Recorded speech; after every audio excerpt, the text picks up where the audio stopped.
Saudi अरब में America के ज़ेर इंतज़ाम प्रिंस सुल्तान एयरबेस पर ड्रोन हमले हुए हैं। मकामी मीडिया रिपोर्ट्स के मुताबिक प्रिंस सुल्तान एयरबेस पर ड्रोन हमलों के बाद धमाके सुने गए।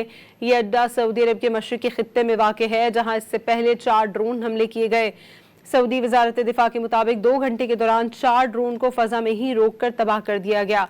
उधर बहरीन में भी रात भर ड्रोन हमले जारी रहे, जिसके बायस खतरे के सायरन बज उठे। बहरीनी वज़ारत दाखिला ने बताया कि ड्रोन हमले से अल-मोहरक शहर में आग भड़क उठी, ताहम कोई जानी नुकसान नहीं हुआ। उधर इराक के मुख्तलिफ हिस्सों में भी अमरीकी अहदाफ और बागी ग्रुपों पर हमले जारी हैं। ईरानी मीडिया के मुताबिक अरबैल में अमरीकी फौजियों और अमरीकी हिमायत याफ्ता ग्रुप्स को निशाना बनाया गया है, जबकि सुलेमानिया सूबे में अमरीकी फोर्सेस के खुफिया ठिकानों पर भी हमले हुए। मुत्तहदा अरब अमारात में भी रात भर ड्रोन हमले जारी रहे, जिन्हें अमाराती हुकाम ने नाकाम बनाने का दावा किया है।